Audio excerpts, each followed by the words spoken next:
Bonjour les amis, bienvenue sur ma chaîne. Moi c'est Madame Annick.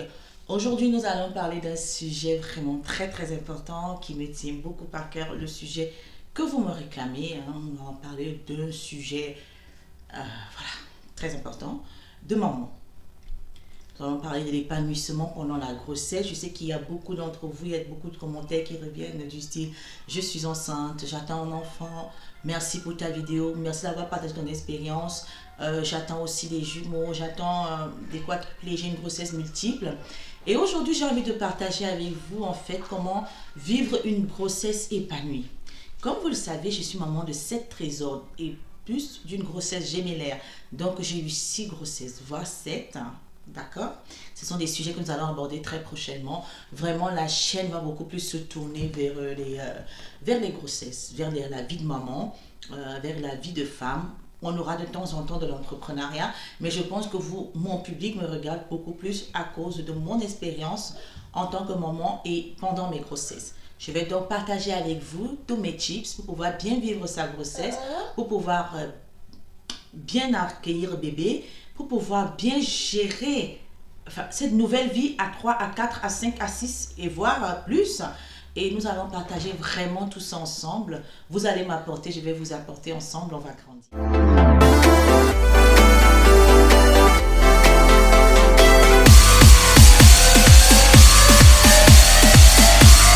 Vous ne connaissez pas? Moi, c'est Madame Annick, maman de 1, 2, 3, 4, 5, 6, 7 trésors. J'ai eu 6 grossesses, voire 7, et 7 enfants. Ça veut dire que j'ai eu une grossesse gémellaire.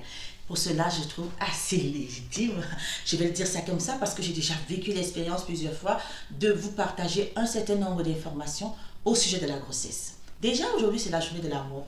Pourquoi ne pas se parfumer? Je vais mettre un parfum de ma première collection de parfums qui, malheureusement, n'est plus commercialisé en France, mais en Afrique, il y a toujours un stock. Donc, on appelle Cri d'amour. Et ça, c'est un parfum boisé, c'est l'amour sensuel. C'est vraiment, c'est envoûtant, enivrant. C'est autour du bois de santal, autour du oud. Mais c'est charnel, corps à corps. C'est comme ça, c'est la définition de ce parfum, c'est le brief de ce parfum. Maintenant, nous passons directement à notre vidéo. Vous savez, une grossesse, c'est un moment qui chamboule tout. C'est une période très extraordinaire dans la vie d'une femme. Déjà, il y a certaines femmes qui n'en veulent pas. Elles ne veulent pas d'enfants. C'est leur droit. Elles sont légitimes. Elles peuvent ne pas vouloir. Les enfants ne sont pas faits pour tout le monde. Et en plus, ce n'est pas facile d'être maman. Mais pour celles qui en veulent, je partage ces petites informations avec vous, ces petits tips, ces petites choses que vous pouvez mettre en place pour pouvoir vivre une grossesse épanouie. Ce moment extraordinaire, ce moment vraiment unique dans la vie d'une femme, dans la vie d'un couple. Ce moment vraiment qui transforme, c'est un moment de transformation profonde et c'est un moment de croissance, que ce soit spirituel, que ce soit physique. Physique, le corps échange, la preuve, voilà, je porte aujourd'hui le poids de mes 30 kilos en plus dû à mes grossesses. Donc, c'est un moment qui te transforme dans le plus profond de toi-même. C'est un moment de découverte. Tu apprends à découvrir parce qu'il n'y a pas un manuel. S'il y avait un manuel, comment être maman, franchement, moi, je l'aurais acheté. C'est pour ça aussi que je trouve bien de vous partager ces moments de grossesse, ces retours d'expérience, parce que ça permet aussi à certaines mamans de s'adapter, de s'organiser différemment. Attention, toutes les femmes sont différentes et chaque grossesse, j'en ai eu 6, voire 7, comme je dis, et chaque grossesse est différente. Moi, je peux l'affirmer avec une certitude. La grossesse du premier enfant ne sera jamais comme la grossesse du deuxième, comme la grossesse du troisième. Chaque grossesse est différente et elle vient avec son lot de fardeau, son lot de joie. Voilà. Donc, prenez soin de vous. La première astuce qu'on va mettre en place, c'est vraiment prends soin de toi. L'attente du bébé, quand tu apprends que tu es enceinte, avant même d'apprendre que tu es enceinte, quand tu désires un enfant, commence déjà à prendre soin de toi. Commence déjà à équilibrer ton alimentation. Commence déjà à programmer. D'accord? Si par exemple tu prends la pilule, si tu as un implant, si tu as un élément de contraception, commence à aller l'enlever. Psychologiquement, commence déjà à préparer. Parce que nous les femmes, avant de passer à l'acte, nous préparons les choses dans nos têtes. Peut-être les hommes ne le savent pas. Et c'est pour ça que parfois certains hommes se sentent souvent piégés. Mais nous préparons. On se prépare mentalement, on se prépare spirituellement, on se prépare physiquement. Commence déjà à regarder des vidéos, comment être enceinte, qu'est-ce qu'il faut, comment déjà regarder ton cycle. Et pour certaines, c'est long, parce que beaucoup de femmes cherchent des enfants et elles n'arrivent pas. Elles le font par la période là. Enfin, il faut déjà connaître comment tu vas concevoir. Est-ce que pour toi, c'est facile, comme pour Madame Annick, de concevoir de façon naturelle? Est-ce que pour toi, c'est difficile? Est-ce qu'il faut aller consulter? Est-ce qu'il faut suivre un traitement médical qui peut être lourd? Donc, il faut se préparer mentalement, psychologiquement à tout ça. Et il faut se mettre des limites. Si tu te dis, parce que j'ai autour de moi une bonne amie à moi qui a eu un premier enfant, c'était très bien. Et quand elle a voulu faire le deuxième, ça devenait difficile. Elle n'arrivait pas à faire le deuxième. Donc du coup, elle a suivi un traitement. Déjà, elle devait rouler toutes les semaines pour venir faire des injections d'hormones. Il y avait plein d'injections à faire, il y avait plein d'examens à faire. C'était assez lourd, c'était assez douloureux. C'était vraiment l'enfant de la seringue, quoi. Elle a tellement cherché. Et à un moment, elle m'a dit, Annick, tu sais, je me suis mis une deadline. Et je me suis dit que si à cette période-ci, je ne réussis pas à avoir d'enfant, à concevoir, ou on ne réussit pas à m'implanter un embryon, si vraiment à cette date butoir, j'arrive pas, mon mari et moi, on s'est arrangé, on s'est dit, on arrête tout. Parce que ça devenait, ça peut vous détruire en tant qu'être humain, en tant que couple, ça peut vraiment vous détruire. Donc, vraiment, mettez-vous une deadline, hein, d'accord? Se dire, oui, je suis prête à suivre ce parcours du combattant, mais jusqu'où je peux partir? Jusqu'où je peux aller? Donc, choisissez vraiment jusqu'où vous pouvez aller et dites-vous, maintenant, j'arrête, d'accord? Et quand vous réussissez à tomber enceinte, la deuxième partie qui arrive, le petit autre conseil que je vais vous donner, soignez votre alimentation. Les mamans, soignez votre alimentation, c'est très important. Parce que votre bébé, au fond de vous, se nourrit de ce que vous mangez. Donc, donnez-lui des éléments qui vont lui donner de la force, qui vont faire grandir votre enfant, qui vont faire croître votre enfant.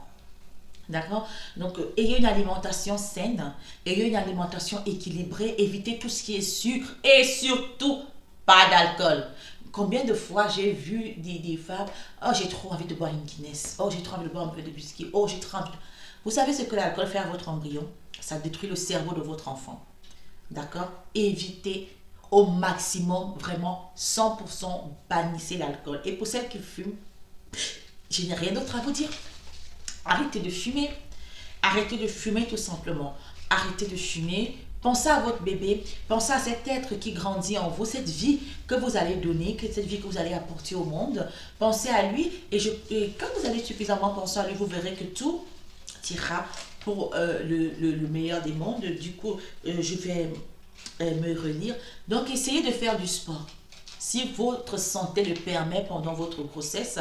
Donc, un autre point, dépensez-vous. Faites du sport, surtout de la marche. Ma grand-mère, elle me disait souvent, en Afrique, qu'une femme qui est enceinte doit aller se faire toucher les pieds par l'eau de l'aurore. Ça veut dire que c'est à ma langue. Hein. L'eau de l'aurore, ça veut dire, vous voyez, quand vous allez dire, il y a des herbes là, désolé, c'est le mercredi, les enfants sont à la maison. Quand il y a les herbes, vous allez passer et l'eau du matin va toucher vos pieds. Ça veut dire que vous allez marcher. Vous allez marcher dans la forêt, vous allez marcher dans un endroit qui vous fait du bien, où vous pouvez respirer un bol d'air frais. N'hésitez pas à faire de la marche, d'accord? Marchez, faites du sport, privilégiez la marche, le yoga, enfin le pilate, les étirements, voilà, faites du sport, ça va vous permettre aussi de gérer votre stress. Parce que quand on est enceinte, on a les émotions fois 20.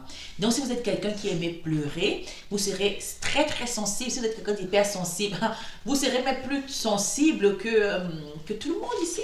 Vous allez vraiment, vraiment être hyper sensible. C'est-à-dire que moins de petites choses, vous allez pleurer. Si vous êtes quelqu'un de colérique ou que vous avez vraiment une facilité à vous mettre en colère, vous allez vous mettre en colère, moins de petits trucs, vous allez vous énerver. Donc, il faut aussi beaucoup discuter avec votre compagnon pour essayer d'éviter le baby clash. C'est une vidéo qu'on va faire bientôt. Attendez, ça va arriver. Le baby clash pendant la grossesse, parce que c'est un moment où vous avez besoin d'être soutenu. Généralement, les femmes, il y a certaines femmes qui n'aiment pas certaines odeurs. Les odeurs sont exacerbées. D'autres femmes crachent. D'autres femmes vomissent. Donc, c'est un moment de chamboulement total. C'est un chaos qui arrive dans votre vie. Et donc, maintenant, il faut vraiment faire des exercices de respiration. vous mettre dans des endroits qui vous font du bien. Pensez aux choses qui vous font du bien pour éviter vraiment tout débordement, d'accord? Évitez de vous mettre, c'est vrai que c'est pas facile, mais évitez de vous mettre en colère. Communiquez, communiquez et communiquer, d'accord? L'autre astuce, n'est-ce pas, à faire pendant la grossesse, je me lis, hein, comme ça je n'oublie pas. Vous savez, il y a une astuce, il y avait vraiment ce qu'on appelle l'épanouissement émotionnel. Et comme je le disais, pensez à votre épanouissement émotionnel, faites ce qui vous fait du bien, d'accord? Mangez ce qui vous fait du bien, mais pas dans l'excès, pas de beaucoup de sucreries. Par exemple, je me souviens quand j'étais enceinte de mon fils Isaac, j'aimais les côtes de porc. Il arrivait qu'à 4 heures du matin, je demande quand monsieur me grille des côtes de porc. J'en mangeais énormément. Mais quand j'étais enceinte de mes jumelles, je ne pouvais rien avaler. Mais je dis rien, quand je dis rien, c'est rien. Tout ce que j'ai réussi à avaler, c'est quelque chose, c'était les glaçons. Vous voyez? Donc il y a des moments comme ça. Après, il y a des alternatives. Entourez-vous des personnes compétentes. Laissez les conseils des gens qui n'ont jamais accouché, qui vont venir vous dire que pendant que vous êtes enceinte, il faut marcher penché ou alors marcher en rampant. Non. Peut-être qu'elles ont déjà vécu beaucoup d'expériences. C'est vrai. Il y en a qui ne veulent pas d'enfants. Et on vous dit que vous êtes enceinte, buvez de le javel. C'est pas logique. Ou alors, vous pouvez boire de l'alcool, il n'y a pas de souci. Vous pouvez boire de l'alcool, il n'y a pas de souci quand vous êtes enceinte. Non, c'est faux. L'alcool joue vraiment, a de l'impact dans le cerveau de votre enfant. Nous tous, on veut des enfants beaux, intelligents, en bonne santé, avec tous leurs membres. Évitons l'alcool. D'accord? Donc, entourez-vous des personnes compétentes. Le personnel médical et paramédical de votre grand-mère, c'est très très important. Moi, je fais toujours mes remèdes traditionnels de ma grand-mère. Donc, quand je suis enceinte, j'essaie une alimentation, elle va même me dire, tu ne manges pas ci, tu manges bien cuit, et il y a certains mets de pistache qu'il faut manger parce que ça t'aide, il y a certains mets de chez nous, hein, certains moments de la grossesse qu'il faut manger, ça fait glisser le bébé. Donc voilà, entourez-vous de votre mamie qui a une expérience de 9, 10, 14 enfants. Moi, ma grand-mère a fait 9 enfants, elle n'est jamais partie à la maternité, elle est la sage-femme du village. Elle n'est jamais allée à la maternité. La seule fois qu'elle est à la maternité, c'est parce qu'elle avait une grossesse gémellaire et elle s'est rendue compte qu'il y avait un bébé. Elle a sorti le premier, mais elle n'arrivait pas à sortir le deuxième. Donc du coup, on l'a transporté rapidement à l'hôpital. Mais c'est la seule fois où, pendant toutes ces grossesses, elle n'est jamais allée à l'hôpital. Donc, entourez-vous de vos mamies, posez les questions à vos mamies, discutez avec vos hommes. D'accord? Donc vraiment, la santé mentale, émotionnelle, la santé émotionnelle et mentale pendant la grossesse, vraiment, c'est très important. Parlez à votre bébé. La principale chose qu'un bébé va reconnaître, c'est votre voix. Pourquoi bébé s'attache à papa à la naissance, pourtant papa ne l'a pas porté? Parce que bébé reconnaît deux choses, l'odorat et la voix. Si vous avez une musique que vous aimez écouter pendant que vous êtes enceinte, une musique douce, et que votre bébé pleure quand il naît, si vous mettez cette musique-là, il va se calmer parce qu'il a enregistré cela. Donc, parlez à votre bébé pendant que vous êtes enceinte. Racontez l'histoire de la rencontre avec votre papa. Montrez-lui qu'il est né dans le désir, dans l'amour. C'est important. L'autre aspect. Et comme je le disais, votre bébé, il reconnaît à la naissance votre odeur. Et c'est pour ça qu'on demande de poser le bébé sur soi. Parce que on dit que c'est le 5e sens. Mais depuis que je suis tombée dans le parfum, je vous dirais que c'est le premier sens, c'est le sens le plus ultime et c'est celui qui nous accompagne vraiment de l'embryon vraiment à la mort. Parce que l'odorat, c'est le sens survivant. Quand vous imaginez quand on avait le Covid, on avait tous perdu l'odorat. Mais quand tu n'as pas d'odorat, tu n'as pas de goût, c'est relié. Donc, parlez avec votre bébé, sa voix, d'accord, parlez-lui, que papa parle, il y ait des discussions, faites des câlins, c'est important. Donc, entourez-vous de soutien. Comme je disais, entourez-vous d'un personnel de santé. Donc, dès votre premier examen, oups, j'ai perdu ma boucle et on va la remettre ensemble, d'accord? Elles me viennent d'une créatrice camerounaise, elles sont magnifiques. Donc, dès votre premier examen, allez à l'hôpital, faites des examens. C'est très, très, très important. Faites tous vos examens pendant la grossesse. Si vous avez une grossesse avec un embryon, avec un seul bébé, vous aurez des examens tous les 3 mois ou tous les 2 mois. Et à la fin, ça devient assez régulier. Commencez déjà par exemple des datations à vos 1 mois de grossesse. Dès que vous remarquez que vous avez déjà un retard, n'oubliez pas de faire votre déclaration à la sécurité sociale au 3, donc l'examen du premier trimestre. Votre médecin va transférer directement les informations et vous aussi vous donnez les informations à votre employeur et à l'assurance, à la CAF et à la sécurité sociale. Donc faites toutes vos démarches. Surtout ne ratez pas vos démarches. Faites-les, c'est très très important. Ça va être très très important pour la suite parce qu'au bout du 8e mois, vos examens à partir du 3e trimestre sont complètement pris en charge par la sécurité sociale. Donc si vous n'avez pas envoyé toutes vos informations à temps, cela va être difficile pour vous et pendant votre congé maternité de bénéficier de ce de droit. Voilà, donc faites, entourez-vous de bonnes personnes, de vos médecins, d'un gynécologue, de la sage-femme. Faites vos échographies. Ne paniquez pas si vous avez une mauvaise nouvelle parce qu'en fait c'est des montagnes russes une grossesse. On a des bonnes nouvelles et à partir du 3e trimestre ça devient délicat, parfois on est alité. Donc faites cela, d'accord? Par la suite, acceptez le changement. Oh là là, accepter le changement c'est peut-être le plus difficile parce que c'est difficile pour une femme, hein. Les hommes ne se rendent pas compte, mais c'est difficile pour une femme de voir son corps être transformé, mais complètement. Les bras qui gonflent, si je vous mets une photo de moi avant mes grossesses, vous allez dire que c'est pas Annick. Les bras qui gonflent, le ventre qui gonfle, les pieds qui gonflent, les vergetures qui apparaissent. Il y a des femmes qui ont des corps très très bien faits et qui n'ont pas de traces. C'est très bien, franchement, c'est une bénédiction, c'est une grâce.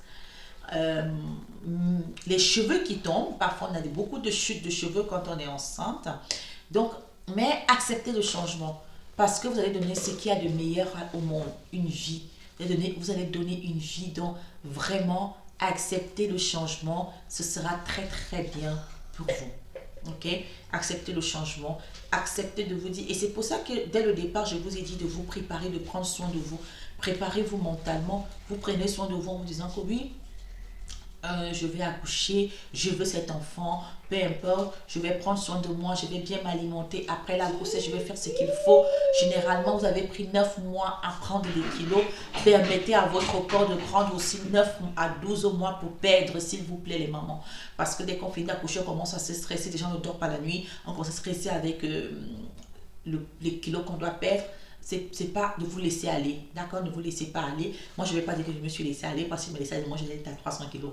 Donc, je prends assez facilement et j'ai du mal à perdre. Et je pense qu'il y a aussi d'autres, peut-être parce que j'ai mis un implant ou j'ai fait d'autres choses qui permettent que je n'arrive pas à perdre, mais bon, je fais des efforts aussi. Donc, acceptez le changement. Et maintenant, le plus grand conseil, préparez l'arrivée de bébé.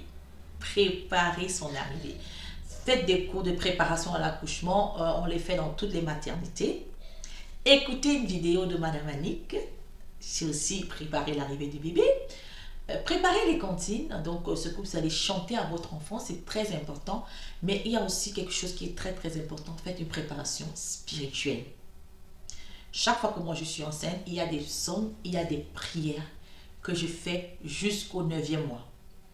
Il y a certaines prières, je n'arrête pas. Je les fais tous les jours jusqu'au 9e mois. Préparer l'arrivée du bébé. Spirituellement, préparer l'arrivée du bébé. J'ai un livre sur la préparation à l'accouchement. C'est un livre vraiment, et je vais vous mettre ça dans Comment vivre une grossesse épanouie. Je suis en train d'écrire un e-book. Vous avez l'exclu qui sera bientôt disponible cette fin de mois. Et je vais vous mettre cette prière à l'intérieur. Préparez psychologiquement l'arrivée du bébé. Faites des points de prière, même si vous êtes fatigué. Lisez des psaumes. Il y a des psaumes spécifiques pour attendre bébé. Priez pour votre enfant. Priez sur la terre où il va naître, que la terre lui soit favorable. Priez pour votre foyer. Vraiment, ça va vous faire du bien. Et priez pour ce jour. Parce que peut-être vous ne le saviez pas. Mais la grossesse, l'accouchement, c'est un jour où la femme est entre la vie et la mort. Parce qu'une personne peut partir. Il faut vous préparer mentalement. Donc c'est pour ça qu'il faut bien préparer ça dans la prière. Vous priez bien et vous confiez tout entre les mains du Très-Haut. Après la préparation spirituelle, vient maintenant tout ce qui est préparation dans la maison. Où est-ce que bébé va dormir? Est-ce qu'on a assez d'espace? Est-ce qu'on va déménager? Est-ce qu'on va chercher une chambre? Comment je vais décorer? Si vous êtes passionné par la décoration, profitez de ce moment-là pour vous passionner de votre décoration et laissez libre cours à votre imagination. Faites une belle chambre pour bébé. Si vous n'avez pas de place, trouvez un bon coin là où le bébé va dormir. Est-ce que bébé va dormir dans votre chambre en tant que couple? Vous pouvez trouver, aménager un espace, un très beau coin. Allez choisir le mobilier pour bébé, le lit pour bébé, essayez de prendre des lits un peu plus larges, les lits pour bébé. Maintenant, je vais quand même préparer aussi ma valise pour la maternité. N'attendez pas les 6 mois, les 7 mois, vraiment 6 mois et demi, que la valise soit déjà prête, surtout celles qui ont les grossesses gémellaires, parce que 7 mois, généralement, le bébé va venir. Donc, je prépare ma valise pour la maternité. Quand j'attends une grossesse gémellaire, je double tout, d'accord? Donc, si on me demande 6 body, généralement, c'est souvent 6 body. Comme tu vas faire 3 jours, on peut changer. C'est 6 body, la tenue pour la sortie, 6 grenouillères, des chaussettes, 6 chaussettes, 3 bonnets. Donc, préparez-vous déjà. Maintenant, ça va être une grossesse gémellaire doublée, triplée, quadruplée en fonction du nombre d'enfants qui va arriver. Une grande serviette, un plaid, une gigoteuse. Et vous aussi, votre tenue de sortie, parce que vous êtes la reine, vous savez, la reine du jour. C'est un gala, quand vous allez sortir aussi, hein, vous devez être belle. Préparez-vous, faites des courses. Qu'est-ce que vous allez manger pendant un mois? Chez moi en Afrique, quand une femme accouche, elle va chez sa maman. Au moment de l'accouchement, elle va accoucher chez sa maman. Et c'est pourquoi nos ancêtres faisaient ça. Ils le faisaient parce que le corps de la femme se transforme beaucoup. Et vous savez que l'utérus monte. Et le temps que l'utérus descend, ça prend environ 2 à 3 mois. C'est pour ça qu'on a souvent le gros ventre. D'accord? Le temps que tout se mette en place, c'est environ 2 à 3 à 4 mois en fonction des femmes. Donc, du coup, elle va chez sa maman pour que sa maman lui fasse de l'eau chaude. Elle lui fait un massage, chez nous on tape l'eau avec le balai et une eau qui vient du feu, ça fait du bien. Ça remplace en fait les rééducations du Pyrénées parce que c'est comme des électrochocs qui vous touchent et ça vous resserre le Pyrénées, ça vous raffermit et la peau, le corps et ça remet tout en place. Vous êtes nourri, vous êtes lavé, vous êtes chouchouté, même quand l'enfant pleure, c'est votre maman qui se réveille la nuit. Ici, on n'a pas cette chance. Donc pour cela, préparez-vous. Faites des courses en vous disant que pendant au moins 2 semaines, quand je rentre, je vais me ménager, je vais m'occuper que des bébés. Et demandez à vos époux, à vos compagnons de prendre leurs 11 jours obligatoires à la maternité, de prendre leurs 11 jours. Beaucoup ne savent pas qu'ils ont droit. L'homme a droit à 11 jours obligatoires dès la naissance de l'enfant. Donc, il peut prendre au moins ces 2 semaines, là, il peut encore négocier 4 jours, au moins pour être présent pendant 2 semaines. C'est très important pour que maman puisse se reposer parce que le corps a beaucoup, beaucoup travaillé. Et pour éviter le burn-out et le baby clash, vraiment, c'est une solution. Préparez-vous pendant les 15 jours à être dans un bon mood. Aussi, nous allons continuer dans la préparation. Vu que vous avez déjà préparé l'environnement, vous avez déjà préparé votre food, ce qui vous plairait bien de manger, parce que généralement, on nous dit quand vous êtes enceinte, vous ne mangez pas de fromage, vous ne mangez pas de viande, vous mangez la viande très très cuite, vous ne mangez pas de crevettes. Moi, je me dis souvent que vraiment, le premier truc que j'ai envie de manger quand je rentre à la maternité, c'est les crevettes. Moi, j'adore les crevettes. Et quand je suis enceinte, j'évite. Donc, vous ne mangez pas, il y a plein de choses que vous ne mangez pas. Allez faire vos crevettes, mangez-les avec appétit.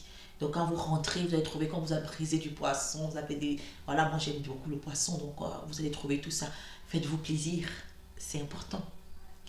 Aussi, dans la préparation, quand vous avez déjà tout préparé, préparez vos autres enfants, si vous en avez d'autres. Tout au long de la grossesse, prenez du temps avec chaque enfant, prenez du temps avec vos enfants, faites un tri dans l'album photo, faites un shooting photo, vous allez montrer les souvenirs à votre enfant, c'est important. Préparez-vous de telle sorte que les autres enfants vont toucher le ventre, ils vont souvent parler à leurs frères, à leurs sœurs, ça crée déjà une cohésion dans la famille, la tante, cherchez déjà les prénoms avec les autres enfants, choisissez avec amour. Pour les musulmans ou certains chrétiens qui donnent le prénom 7 jours après, mais avant de les donner, vous avez déjà choisi. Divinement, vous allez être averti du nom que votre enfant va porter, parce que dans la Bible, chaque fois que Dieu annonçait un enfant, il annonçait le prénom. Il disait, tu vas être enceinte et tu vas appeler ton enfant du nom de, du nom de. Donc, du nom de, par exemple, le nom de Jean, du nom de Emmanuel, tu vois, avec donc, il y avait toujours ça. Et vraiment, respectez le nom divin que Dieu vous a donné pour votre enfant. D'accord? C'est un nom qui va porter, qui est associé à son ange, qui est associé à vraiment à toute sa vie. Choisissez des bons prénoms pour vos enfants, des prénoms qui vous font du bien, qui ont une bonne signification, des prénoms africains, pourquoi pas. Mais il faut savoir que derrière chaque nom, il y a une divinité. Moi, j'y crois, il y a une divinité. Donc, les noms ont des pouvoirs. Évitez souvent les noms genre Dolores, qui veut dire plein de douleur. Votre enfant, il va porter la douleur dans toute sa vie. Évitez les noms pénibles, les noms qui sont compliqués, qui sont lourds. Choisissez les noms avec des jolies significations. Donc voilà, vraiment de très, tout ça c'est dans la préparation. Et maintenant, quand l'enfant est arrivé, vraiment les mamans, profitez de votre enfant. Mais surtout, trouvez le temps de vous reposer. Parce que c'est comme un marathon. L'accouchement, c'est comme un marathon. C'est comme si vous avez, pendant que vous étiez enceinte, votre corps a travaillé. Il a travaillé jour et nuit. Quand vous dormez, il y a quelque chose en vous qui grandit, quelque chose en vous qui pousse, quelque chose en vous qui veut manger, quelque chose en vous qui veut boire, quelque chose en vous. Vous ne dormez pas la nuit. Au bout du 5e mois, généralement, on ne trouve plus la position pour bien dormir. Donc, c'est comme si vous avez fait un marathon pendant 9 mois. Donc, à l'accouchement, c'est vraiment la délivrance. Vous êtes vidé. Vous voyez, quand certains matins, vous n'arrivez pas à marcher, vous êtes vidé. Donc, si vous avez la possibilité, quand vous allez accoucher à la maternité, allez à la maternité et dites aux sages-femmes de prendre l'enfant les nuits pour que vous puissiez dormir. Surtout si vous avez d'autres enfants à la maison. Profitez de vos 3 jours à la maternité, 3, 4 jours ou une semaine pour d'autres. Moi, pour ma grossesse, j'ai fait 2 semaines à l'hôpital, 2 semaines et demie, voire 3 semaines. Profitez de ce moment-là et la sage-femme m'a donné le meilleur conseil de ma vie. Elle a dit, madame, laissez vos enfants ici en néonat et vous, restez en maternité.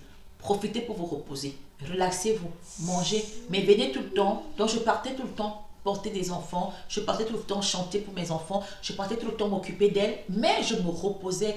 Et à 21h, je faisais la dernière tournée, j'allais me coucher jusqu'au matin, jusqu'à 6, 7 h 8 h du matin. Et quand j'arrivais, les filles étaient bien. Donc vraiment profiter de ce moment parce qu'à la maison, c'était plus ça, n'était plus là. Je devais m'en occuper et j'avais d'autres enfants aussi. C'était très difficile. Donc vraiment pour ne pas péter les plombs, excusez-moi du terme, profitez de ces jours à la maternité pour vous reposer. Ça c'est vraiment l'astuce ultime.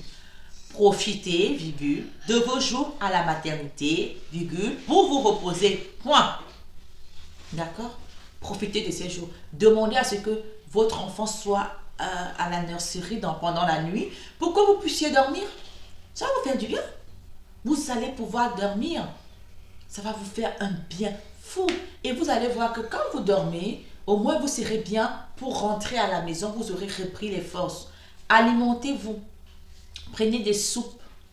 Faites des bains vapeur pour les femmes quand vous rentrez, que si vous n'avez dit à votre mari de vous masser avec une serviette chaude, tout ça, c'est pour vivre une grossesse épanouie parce que la grossesse ne s'arrête pas seulement le jour de l'accouchement. Oh, monsieur Isaac qui veut jouer. La grossesse ne s'arrête pas seulement le jour de l'accouchement, mais elle s'arrête aussi, elle continue. On va faire maintenant comment vivre épanoui la naissance de bébé et la vie de bébé. Mais surtout, prenez vraiment soin de vous. Notre e-book sera disponible début du mois de mars. Là, je l'ai presque terminé. Il suffit juste maintenant d'insérer les images, de faire la page de garde. Vous l'aurez sur Amazon, vous l'aurez sur la FNAC déjà. C'est avec ces deux-là qu'on va déjà travailler.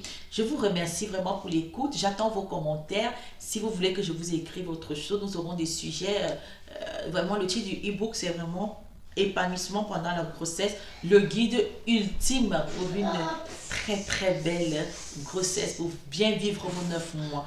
Vous l'aurez, et là je vous ai déjà partagé un peu, sans aller en profondeur, je vous ai partagé quelques tips que vous allez retrouver dans le e-book. D'accord? Ayez une agréable semaine parfumée, bonne fête de Saint-Valentin à tous, prenez soin de vous, prenez soin de vos proches, les mamans, soyez fortifiés et aimez-vous. aimez votre changement, acceptez-vous tel que vous serez et après vous allez voir le corps va recommencer. Moi je suis sûre que mon corps va recommencer à perdre parce que je commence à perdre doucement, doucement depuis que j'ai lâché prise. Parce que parfois quand tellement on est accroché à ce poids là qu'on ne fait que gonfler, il faut parfois lâcher prise pour que les pulsions émotionnelles aussi se relâchent.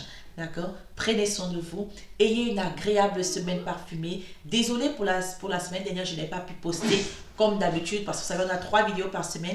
Le mercredi, le vendredi et le dimanche. Je n'ai pas pu poster la semaine dernière parce que toute ma maison était malade. Ils étaient tous malades et j'étais hospitalisée avec Isaac qui a convulsé. Donc quand je suis revenue, tout le reste, même les jumelles, il y avait l'épidémie de gastro dans ma maison. Ce n'était vraiment pas possible pour moi de filmer. J'étais très très fatiguée. Vous voyez, la gastro, c'est la pire des maladies pour les bébés. Comment gérer les maladies des bébés? Ça sera peut-être un sujet de vidéo. Mon mari travaille de nuit, donc il n'y avait personne pour m'aider. La nuit, j'ai passé mes nuits à aller aux toilettes avec chacun. Maman, et je prends un point d'honneur à m'occuper de chacun de mes enfants. Que tu aies 1 an, que tu aies 10 ans, que tu aies 18 ans. Maman, elle est là, tu viens me réveiller, je vais me lever et je vais t'aider, je vais t'accompagner. Pour moi, c'est très très important. Ayez une agréable journée parfumée. Vous pouvez me suivre sur toutes mes pages. Je vais actualiser les pages. À partir du mois de mars, vous aurez tout qui sera bien structuré parce que mon équipe et moi, nous travaillons là-dessus. Nous allons faire aussi une vidéo business pour les mamans qui me regardent. Quel business lancer avec un montant de 500 000, un montant de 1 000 euros. Oui, nous allons parler de la vente, du commerce. Ah ben bien sûr, nous allons faire un cours de business et je vous aime, je vous aime, je vous aime. Ayez une agréable semaine parfumée et à très très bientôt sur notre prochaine vidéo aussi Instagram, Madame Annick Christelle. Ciao!